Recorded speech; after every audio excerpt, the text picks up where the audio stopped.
At my husband's funeral, my daughter-in-law said, "Don't embarrass yourself. Go away. You shouldn't be here, you old greedy woman."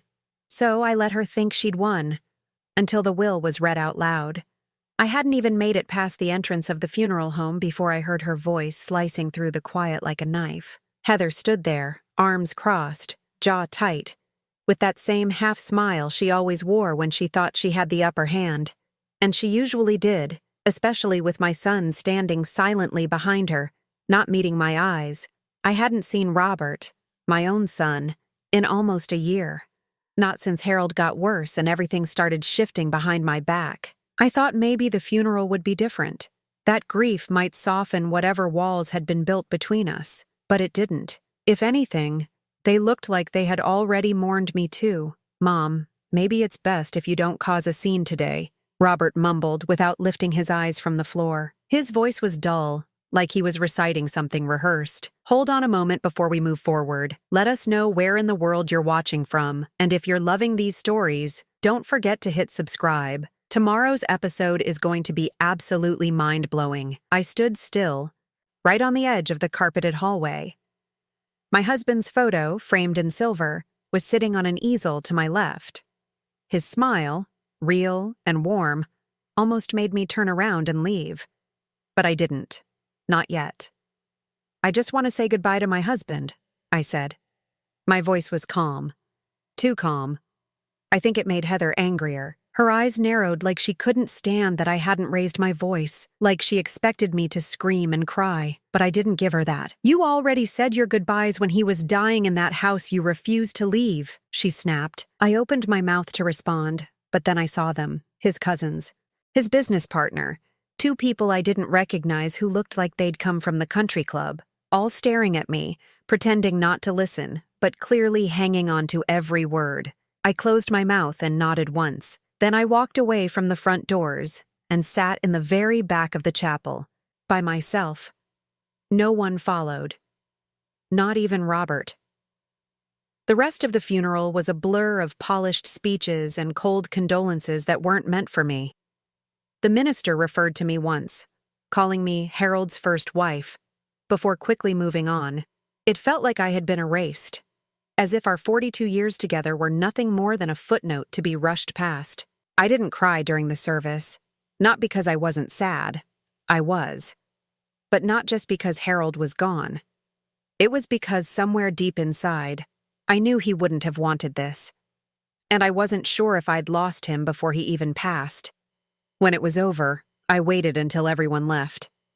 I walked slowly to the casket, touched the edge of the wood, and whispered a goodbye only he could hear, and then I left too. Alone, again. The next morning, I made coffee in a house that no longer felt like mine. It hadn't for months, ever since Harold's condition worsened and Robert insisted he take over the important decisions. He and Heather had gradually made themselves more comfortable here, first with overnight bags, then furniture rearrangements, and eventually by moving into the master bedroom when Harold was in the hospital full-time. Heather said I couldn't manage the place on my own anymore, said it was better if they were there to handle everything. In truth, I knew what they were doing. They wanted to make sure I didn't interfere with the estate, that I didn't find out about the changes. But they had forgotten one thing. Harold had always trusted me, and weeks before he died, when the house was quiet and they were out for the day, he had told me something I never forgot. "I fixed it, Margaret," he said. His voice was frail, his breathing shallow. "They won't get it all. I made sure of it." I didn't know exactly what he meant at the time. He was often confused. Some days he thought it was 1994 again. Other days he barely remembered our address. But when he said that, his eyes were clear. He was fully there. "I had the lawyer come last month," he whispered, "before Robert brought his own. It's all signed.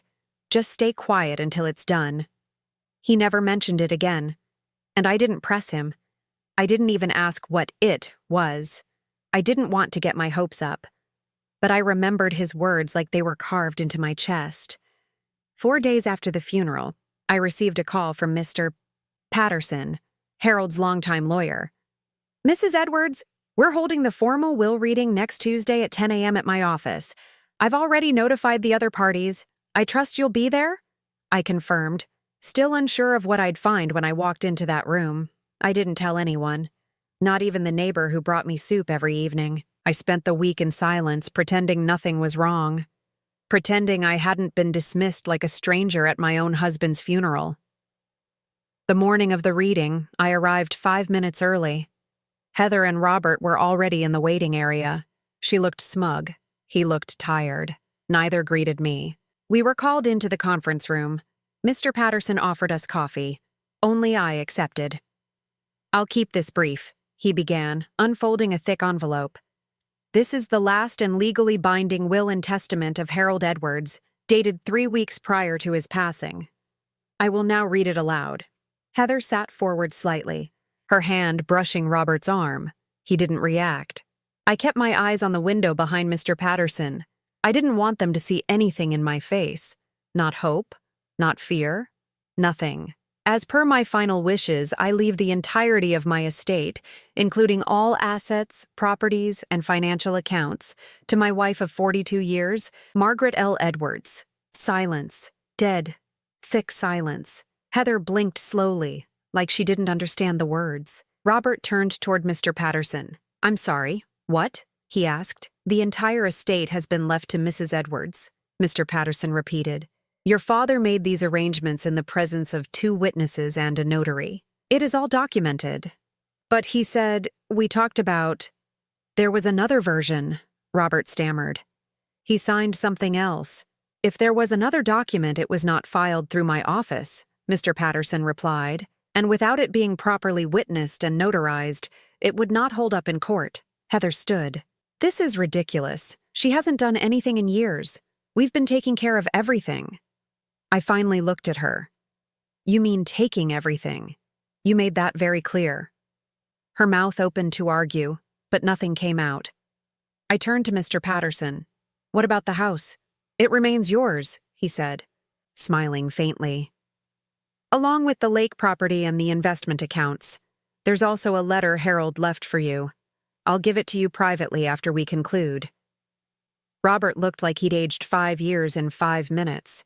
Heather just stormed out without another word, and I stayed seated, calm, just as I had been at the funeral, letting them believe I was finished, that I had no fight left. But Harold knew better, and now so did they. The day after the will was read, I woke up to a message from Robert. "We need to talk." No "good morning," no apology, no mention of what had just happened. I stared at the screen for a long time before answering. "I'll be at the house all day." He didn't reply, but I knew he'd come. Heather wouldn't let this go, not after what happened in Patterson's office. She had sat through the reading as if she were waiting for someone to tell her it was all a joke, that any second now, the real will would be revealed, the one where she and Robert got everything, the one she thought they were owed. They'd spent the last year acting like the house already belonged to them. When Harold's condition started to decline, and we had to bring in in-home nurses, Heather insisted they oversee everything. "We'll handle the scheduling, Margaret," she'd said, like I was just in the way. She always used my full name when she wanted to sound professional, like she was doing me a favor. In the beginning, I let it happen. I thought they were helping. Harold needed care around the clock, and I was getting tired. There were days I barely had the strength to stand in the kitchen and make toast. But it wasn't long before I realized they weren't stepping in to support me. They were stepping over me. Furniture was moved. Documents disappeared. My name stopped showing up on bills. They started having mail forwarded to a P.O. box. When I asked why, Heather brushed it off. "Banking security," she said. One day, I came home from the pharmacy and found a stranger in the living room, an estate consultant Heather had hired. Without asking, he was walking around the house making notes. "Just appraising the property," he said, clipboard in hand. When I confronted her about it later, she looked confused. "I thought you knew. We're just getting a sense of the market." "The market for what?" I asked. "For when the time comes," she said. "We want to be ready." That was when I stopped trying to understand her, and when I started writing everything down. Dates, times, what was said, who was present. I didn't know what I'd use it for, but I needed a record. I needed something that was mine, even if it was just the truth. Robert arrived around 11 a.m. the day after the will reading. He parked in the spot Harold always used. I watched from the kitchen window as he sat in the car for a few minutes before finally coming to the door. He didn't knock. He walked in like he still lived there. I stayed where I was, arms crossed, watching him take in the quiet of the house. It must have felt unfamiliar now, without Heather behind him, without Harold to speak for him. "Mom," he said, like he'd been practicing it. "Robert," I replied. He hesitated. "We need to talk about what happened yesterday." "You mean your father's will?" He looked away. "Yes." I pulled out a chair at the table. He sat across from me, avoiding my eyes. "Dad told me last year that he was updating everything, that we'd be taking over, that he wanted the house to stay in the family." "It is in the family," I said. "I'm his wife. I've always been." "That's not what I meant," he snapped, then sighed. "Look, Heather and we've been managing the finances, making repairs, paying the taxes, with Harold's money," I interrupted. "You moved into this house before he was even in full-time care. You didn't ask, you just showed up. And now you're surprised he left it to the person who's been by his side for 42 years? Robert didn't answer. He leaned back in the chair, staring at the floor like it might give him a better version of the truth. "Did you know he had a second will drawn up?" he finally asked. "The one with everything going to me?" "No," I said honestly, "but it wouldn't have mattered. The only one that counts is the one Mr. Patterson read." "But I saw him sign it," Robert insisted. "Heather's uncle notarized it." "Then you'll have to explain why it wasn't filed through his attorney of 30 years, I said. He ran a hand over his face. "You think I manipulated him?" "I think Heather did, and I think you let her." He didn't deny it, just sat there, exhausted and small in the house he'd tried to take over. I didn't feel triumphant. I felt tired, too. All of this could have been avoided if he had just treated me like his mother instead of a placeholder. He stood after a moment. "Heather's going to fight it. She can try. And if she wins, she won't." He stared at me, probably trying to figure out who I was. Maybe for the first time in his life. And maybe he didn't like what he saw. Or maybe he finally saw what Harold always had. Someone who didn't scream or threaten, but who never forgot. When he left, I sat alone at the kitchen table for a long time. I thought about Harold. I thought about all the things he never got to say, and the few he made sure to. And then I called Mr. Patterson. "Do you still have the letter?" The letter was written in Harold's handwriting, still shaky, but unmistakable. "Margaret, if you're reading this, it means I've gone ahead of you. I'm sorry for how things turned out near the end. I let too much happen without stopping it. I was scared, tired. I should have spoken up when Heather started taking over. I should have told Robert no, but I didn't. And I regret that more than I can say. This house is yours. It always was. So are the accounts. I know they'll be angry. Let them be. They'll move on. You gave me a life I didn't deserve, and I want to make sure you're not left with less than you earned. I only hope this gives you peace. With love, always. Harold." I folded the letter and put it in the drawer by the stove where I kept recipe cards. I didn't cry. I'd done enough of that already. 2 days later, Heather's lawyer sent a letter to Mr. Patterson, challenging the will. It was expected. They claimed Harold was under undue influence, that he wasn't of sound mind, that I had taken advantage of his confusion. But what they didn't know was that Harold had filmed a video with Mr. Patterson when he signed the new will. He had insisted on it, just in case. In the video, Harold sat upright, alert. His voice was clear. "I am of sound mind. This is my decision. I do not want my estate to go to my son Robert or his wife. I want it to go to my wife Margaret. She has been with me since the beginning. I trust her. I love her. And I do this freely." Mr. Patterson told me that if they pushed further, he would release the footage in court. I nodded and asked him not to tell them that. Let them waste their time. Let them think I'd broken, just like at the funeral. They still didn't know me at all. 3 days after Robert left the house, Heather came instead. I heard her before I saw her. The sound of heels on the front porch, hard and fast like she wanted me to know she was coming. I didn't open the door immediately. I stood on the other side, waiting. She knocked 3 times, sharp and impatient. When I opened it, she didn't smile. "I'm not here for pleasantries," she said. "May I come in?" I stepped aside. She walked in like she owned the place, like she still believed this was just a temporary inconvenience. I didn't say a word. I led her to the same kitchen table where Robert had sat earlier that week. She didn't wait for me to offer a seat. I spoke to our attorney, she said, setting down a manila folder. We believe there are grounds to contest the will. I looked at the folder but didn't touch it. What grounds? Harold wasn't mentally stable when he signed it. He was under medication. He'd been confused for months. That's not true. And you know it. Her jaw tensed.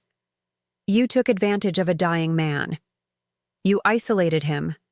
I couldn't help but raise my eyebrows. You mean the man you left alone with home care staff while you and Robert went to Vegas for your anniversary? That's not relevant, she snapped. We were dealing with stress. That was before he changed the documents. No, I said calmly. That was 2 weeks after. For the first time, she blinked. She hadn't expected that.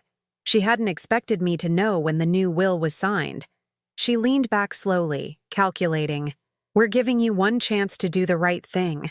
If you agree to divide the estate, 50% to Robert, we won't escalate this. I didn't respond. You don't want this to get ugly, she added. I stood and walked to the coffee pot, not rushing. I poured myself a cup and turned back to her. Mr. Patterson has video proof. Harold was alert. He spoke clearly. He said exactly what he wanted and why. Heather flinched, just barely. You can waste money on lawyers if you want, I continued, but you won't win. She didn't say anything for a moment. She looked around the kitchen like she was memorizing it, like it might disappear, and maybe for her it already had. She stood up and grabbed the folder, tucking it back under her arm. You've made your choice, she said, walking to the door. Don't be surprised when we respond. I didn't walk her out. I just listened to her heels hitting the floor again, all the way back down the porch. The next few days were quiet. I didn't hear from Robert. I knew he wouldn't call. He always let Heather lead when it came to confrontation. I spent the time going through the house, opening closets, dusting furniture, pulling old boxes from the attic that hadn't been touched in years. It wasn't about cleaning, it was about reclaiming. They had made themselves comfortable here. They had filled drawers with their things, left shoes by the front door, set their own photos in the hallway frames, even while Harold was still alive. Now, every trace of them was gone. I packed everything that belonged to them in black trash bags, not in boxes. Boxes imply care. These were just things that needed to be removed. I labeled each bag with masking tape and wrote Robert and Heather in black marker. I didn't call them to pick it up. I just left them neatly stacked on the front porch. The next morning, they were gone. No knock, no note. But I knew it was them, the way the doormat had shifted a little, the way the air smelled faintly like Heather's perfume, something expensive and overbearing. Mr. Patterson called me later that day. They filed an intent to contest, he said, but I've reviewed the motion and it's weak. Just vague accusations. Nothing concrete. Will they go through with it? I asked. Probably not, he said. They're testing your reaction, hoping you'll settle. I won't. He paused. Good. That's what Harold wanted. I thanked him and hung up. I sat in the kitchen for a long time after that, thinking about Harold, thinking about the man who had never raised his voice, never made dramatic declarations, but who, in his own quiet way, had made sure I would be protected. A week later, I got a letter in the mail. No return address, but I knew the handwriting. It was Robert's. Mom, I don't know what Heather said when she came by. I wasn't part of it. I just want you to know I'm not trying to fight you. This whole thing got out of control. I wasn't thinking clearly when I let her handle everything. I'm sorry. I didn't expect Dad to leave it all to you. I thought maybe he'd at least talk to me about it. I guess I thought we had more time. If you ever want to talk, I'm here. I know I messed up. Robert. I read the letter twice, then I folded it and placed it next to Harold's. I didn't respond. Not because I didn't believe him, but because I didn't know yet if it made a difference. Robert hadn't defended me at the funeral. He hadn't said anything when Heather told me to leave. He didn't even look at me when I stood alone at the back of the chapel. Now he was sorry. When the house, the accounts, and the truth were out of his reach. Maybe his apology was genuine. Maybe it was another version of damage control. I didn't know. And for once, I didn't feel like it was my job to figure it out. That Saturday, I opened the safe in Harold's office. I hadn't touched it since he passed. I had the code, of course. He'd given it to me years ago. But something about turning that dial now felt heavier. Final. Inside, everything was still in place. Insurance documents, our marriage license, Harold's military discharge papers, old photos, some stocks paperwork, and a thin manila envelope I didn't recognize. I opened it slowly. Inside was a handwritten note and a check. In case something goes wrong. Just in case. Use this for a lawyer if you need it. Don't let them bully you. You were always stronger than you thought. The check was made out to me, $50,000. I sat down on the floor of the office, holding it in my hand. I didn't cry. I just nodded slowly, feeling something settle in me. Not relief, not even peace. Just validation. Harold had seen what was coming, and he had prepared for it. By Monday morning, Mr. Patterson called again. "They've withdrawn the contest," he said. "They're not pursuing the claim." I didn't ask why.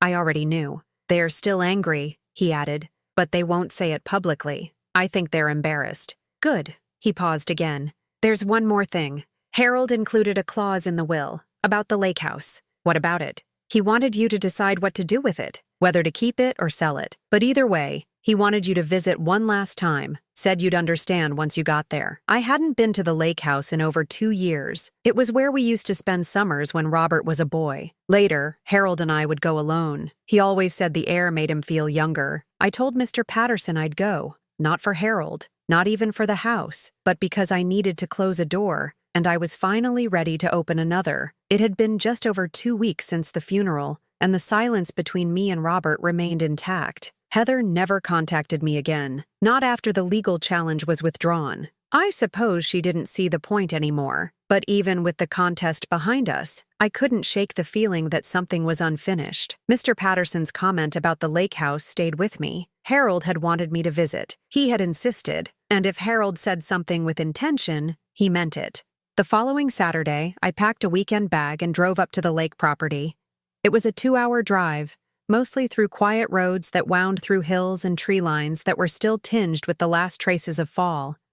I hadn't been there since Harold's last good summer, 2 years ago, before the decline, before the fights, before Heather and Robert had started pulling everything away from me piece by piece. The gravel crunched under the tires as I pulled up to the cabin. It was still exactly as we had left it. Wooden siding, faded paint, the old rocking chair still on the porch. I unlocked the door and stepped inside. The air smelled like cedar and dust. Everything was still in place. The framed pictures on the wall, the small bookshelf in the corner, Harold's fishing hat hanging by the fireplace. It felt untouched by time, like the world had moved on and left this little place frozen. I spent the first hour just walking through the rooms, opening drawers, checking cupboards, letting my hands run across old surfaces. I didn't find anything unusual, nothing tucked away, nothing that looked like a message Harold would have left. I sat on the edge of the bed and sighed. Then I remembered the shed. Harold always kept his private things in the shed out back. Papers, small tools, old journals. He had a workbench there, and every time we came up for the weekend, he'd spend at least a few hours inside fixing something, even when there was nothing broken. I grabbed the keys and headed outside. The shed was locked, but the old brass key on Harold's keyring slid in easily. The hinges groaned as I pushed the door open. Dust, the smell of oil, a toolbox on the bench, and a cardboard box in the center of the work table with my name on it. Just Margaret, written in Harold's handwriting. I stared at it for a few seconds before I touched it. I wasn't expecting anything elaborate. Harold wasn't the type. But something about that box made my chest tighten. Inside were 3 things: a small black notebook, a photograph, a sealed envelope. I picked up the notebook first. It was filled with Harold's handwriting, journal entries, dozens of them, some short, others long.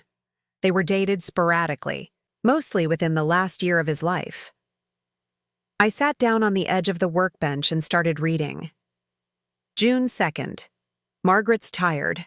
I can see it in her eyes. She doesn't complain, but she's holding too much. Robert and Heather are trying to run things, but they don't ask her anything. They act like the house is already theirs. I don't like it. I don't trust Heather. July 17th. They keep telling me to update my will. Heather says it would make things easier. But easy for who? Margaret's the one who's been here. Always has been. I don't want them to erase her. August 4th. Margaret doesn't know I called Patterson. I wanted to do it alone. I wanted to make it right. She's too proud to say she's scared, but I can see it. If anything happens, I want her to be protected. The entries went on like that. Quiet observations. A man trying to hold on to what little control he had left, and trying to protect what mattered to him. I didn't realize I was crying until one of the tears landed on the page. The photograph was old. Me and Harold at the lake house. I was sitting on the dock, barefoot, holding a mug of coffee. He had snapped the picture without me noticing. My hair was windblown. I looked peaceful. We must have been in our early 50s, before Robert got married, before all the tension started. On the back, in Harold's scrawl, were 3 words: "You always stayed." I held the photo in my lap for a long time. Then I opened the envelope. Inside was a handwritten letter, longer than the first one Patterson had given me. This one wasn't just instructions. It was everything he never got to say. "Margaret, I don't know how much time I have left. Maybe you'll find this soon. Maybe not until I'm gone. I wanted to leave this where I knew you'd come. I knew you'd come here. You always loved this place more than I did. I know you've been hurt, not just by what happened near the end, but by how easily Robert let Heather treat you like a stranger. I noticed. I didn't stop it when I should have. I thought maybe things would resolve on their own, but they didn't. When I realized how far things had gone, I made changes. You probably already know that by now. I hope the lawyer showed you everything. I know Robert will be angry. Heather will twist it into something ugly. But I don't care anymore. You were the one who stayed. Through the surgeries, the bad months, the nights when I couldn't breathe right, the moments I forgot my own name. You stayed. I don't want you to remember the sickness. I don't want you to carry the guilt. You gave me more than I deserved. This house, this life, it wouldn't have existed without you. Whatever you decide to do with this place, that's up to you. I just wanted to leave something behind that was untouched by the rest of them. This place was always ours, no one else. I love you, Margaret. I never said it enough. You were the best thing that ever happened to me. I folded the letter and sat back. The sun had started to set. The lake glowed orange through the trees. For the first time since Harold passed, I felt still, not calm, not healed, but still. I stayed one more night at the lake house. I didn't make any big decisions. I didn't start packing or listing the property or even calling Mr. Patterson. I just sat on the porch, drank coffee, and watched the sky go dark over the water. I think Harold knew I needed that. Not closure, just space. A chance to breathe without them watching. When I drove home the next day, I didn't tell Robert or Heather I had gone. I didn't owe them updates. And when I opened the door to the house, my house, I felt different walking in. Not because anything had changed, but because now they knew exactly what Harold had done, and they knew there was nothing they could do to undo it. When I returned from the lake house, I didn't unpack right away.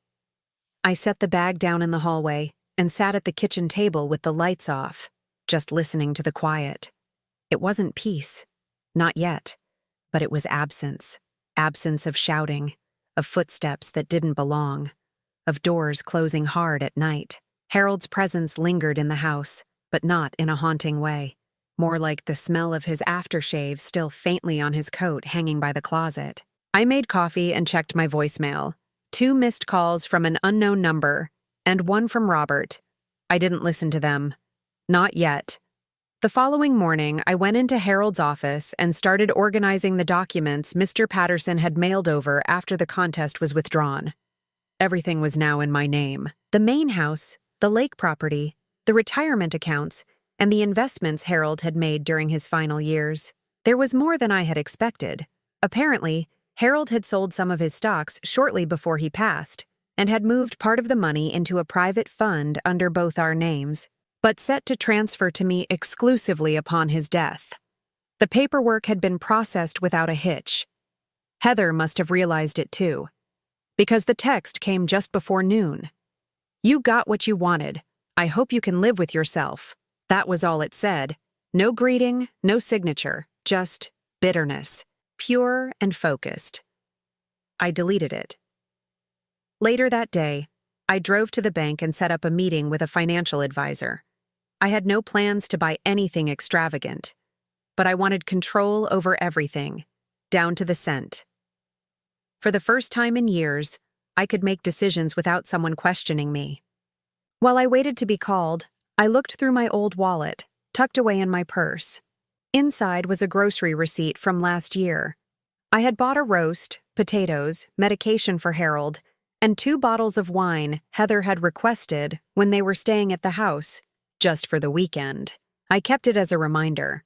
Back then, I paid for everything and still got asked to leave my own table. Not anymore. That weekend, Robert called again. I let it ring. Then came a message. Mom, please.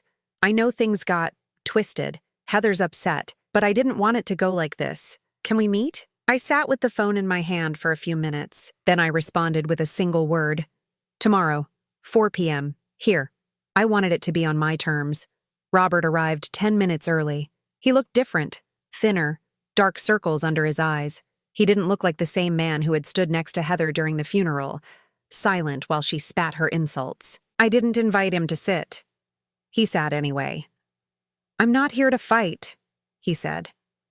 Good. I know it's too late to undo anything, he continued. And I'm not asking for money. I want to explain. I stayed quiet. I should have stepped in earlier, he said, when Heather started pushing you out of things. At first I thought she was helping, handling things, taking pressure off. But then I started to notice how she talked to you, how she acted like this house was hers. I didn't say anything. I thought if I stayed neutral, it would all work itself out. It didn't, I said. He nodded slowly. No, it didn't. There was a long pause. I read Dad's letter, I added. The one he left at the lake house. Robert's eyes flicked up. He left a letter? He did, and a journal. He saw what was happening. He knew what you and Heather were doing, and he made sure it wouldn't go the way she planned. Robert looked down again. His fingers tapped against the table. I didn't know he'd gone that far, he said quietly. She said he was confused, that he didn't know what he was doing. She was wrong. Another silence settled between us. I'm sorry, he said. I don't expect that to fix anything, but I needed to say it. I nodded once. I believe you're sorry, I said, but that doesn't mean I forget what you allowed to happen. You watched her humiliate me at the funeral. You let her move in and take control of this house. You stood behind her while she pushed me out of decisions, out of my role, out of my own family. He didn't argue. I'm not going to pretend like things can go back to how they were, I continued. I don't trust you. I don't trust her. And I don't think I will again. Robert looked like he wanted to say something more, but he didn't. He just nodded again, quietly. I understand. I stood. That was the signal. He got up and walked to the door. Before he opened it, he paused. If I come by sometime, just to visit, would that be all right? I thought about it. If you come alone, I said, and without expecting anything, maybe. He nodded. Then he left. That night, I sat on the back porch and thought about everything that had happened. The will, the lake house, the letter, the confrontation with Heather, Robert's visit. It wasn't closure, not exactly, but something had shifted. The chaos had stopped, and in its place was something closer to balance. I went to bed early and slept through the night for the first time in months. The next morning, I met with Mr. Patterson again. He wanted to go over the final steps, confirming transfer of title for the house, the lake property, and the remaining funds in the private account. You're officially the sole beneficiary, he said. Everything Harold had, everything he built, is now in your name. I signed the final page and handed it back. Do you plan to keep the lake house? He asked. For now? And the main property? I'm staying. He smiled. Harold would have been glad to see how you handled this, he said. I didn't answer. I wasn't sure that was true. I think Harold thought this would be easier, cleaner. He was never good with confrontation, but he gave me the tools, and I used them. On my way out of the office, I passed by Heather in the parking lot. I didn't expect to see her. She was sitting in her car, phone in hand. When she saw me, she rolled down the window but didn't speak. I kept walking. She called out when I reached my car. "You think you've won?" I turned to face her. "I didn't win," I said. "You just lost." Then I got in and drove home. 3 weeks passed since I last saw Heather in the parking lot. I didn't hear from her again. No more messages, no more threats. Whatever fight she had left must have burned out that day. Or maybe she realized that everything she believed she'd controlled had slipped through her fingers. I spent those weeks settling the last administrative pieces with Mr. Patterson, changing names on the property deeds, redirecting account information, closing old files. It was tedious, but necessary. I needed every trace of their interference gone. The house grew quieter, not in a lonely way, just still. I took down all the decor Heather had picked out, all those polished silver vases and trendy photo frames that didn't mean anything. I boxed them up and left them by the curb. The furniture I actually liked, the chair I nursed Robert in, the old rug Harold picked out during a trip to Charleston, I kept those. I rearranged things the way I wanted. For the first time in years, I didn't have to explain or defend my decisions. I even fixed the porch swing Harold had started to repair before he passed. One afternoon, I sat on it with a glass of iced tea and watched the sun set over the backyard we built together.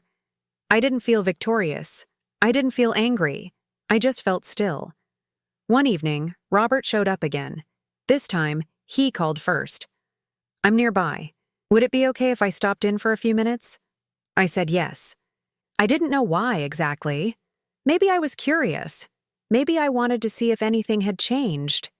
He arrived alone, dressed neatly, carrying a small box. "I brought some photos," he said. "I found them while we were packing up the apartment. I thought you might want them." I opened the box. It was filled with old prints. Robert as a child. Birthdays, vacations, holidays from years ago. There was even one of me and Harold in front of the lake house, both of us wearing matching windbreakers and laughing. "I don't remember this one," I said, holding it up. "Dad took it," Robert said. "You two had just beat me at Scrabble and you wouldn't stop teasing me about it." I smiled, not out of sentiment, but because I had almost forgotten that version of us.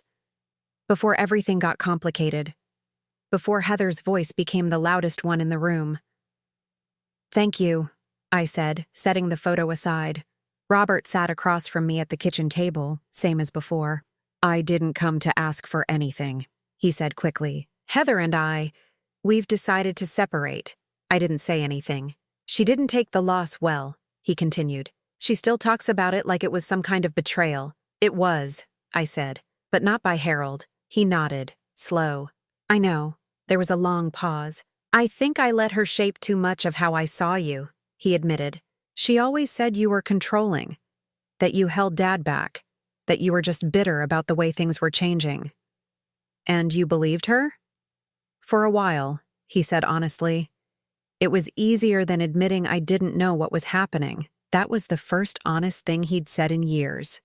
I didn't forgive him, not completely, but I respected that he said it, and I didn't feel the need to punish him for it. Life already had. "I'm starting over," he said. "I found a small place across town. I've been thinking about calling Emily." Emily was my granddaughter, his daughter. She had stopped speaking to both him and Heather 2 years ago after an argument about tuition money. She was always sharp, and she saw through Heather much faster than I ever did. "You should," I said. "She asked about you last month," he added. "Said she misses you." I nodded. "Tell her she can call me any time." He looked relieved, like he hadn't expected me to say yes. Before he left, he turned back to face me. "I never said this before," he said, "but I know Dad made the right decision, even if I didn't see it then. He protected the one person who never left his side." I didn't respond. I didn't have to. He left quietly. A few days later, Emily called. "Grandma?" she said, her voice soft. "It's me."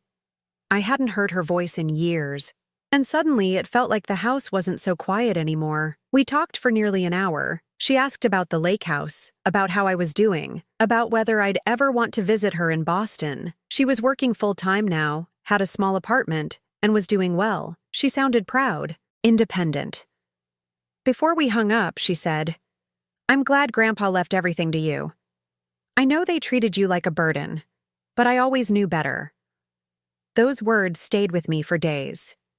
2 weeks later, I contacted a local attorney and made changes to my own will. I didn't want anyone else deciding what would happen after I was gone. I named Emily as executor and sole beneficiary, not out of spite, but because she was the only one who never used me, never dismissed me, and never tried to push me aside. I didn't tell Robert. He didn't ask. One morning, I sat on the back porch reading through Harold's journal again. I had read it 3 times already, but each time something new stood out. On the last page, the final entry read, "If Margaret ever doubts herself, I want her to know. She saved me more than once. She kept me grounded. She stayed when I didn't deserve it. If there's anything left of me in this world, I hope it's the life I gave her back." I closed the journal and set it on the table beside my tea. I wasn't angry anymore. I wasn't waiting for anything else to be resolved. There would always be wounds, but they weren't open anymore. That afternoon, I visited the lake house one final time. I walked the edge of the dock, sat where I used to drink coffee in the early mornings, and scattered Harold's ashes into the water, just as he had asked in a note he left in the back of his journal. The lake was still, quiet, undisturbed. No one else was there. I watched the last of the ashes disappear into the current. Then I got in my car, drove home, and left the keys to the lake house with Mr. Patterson. I had no need for it anymore. I had already taken back everything that mattered.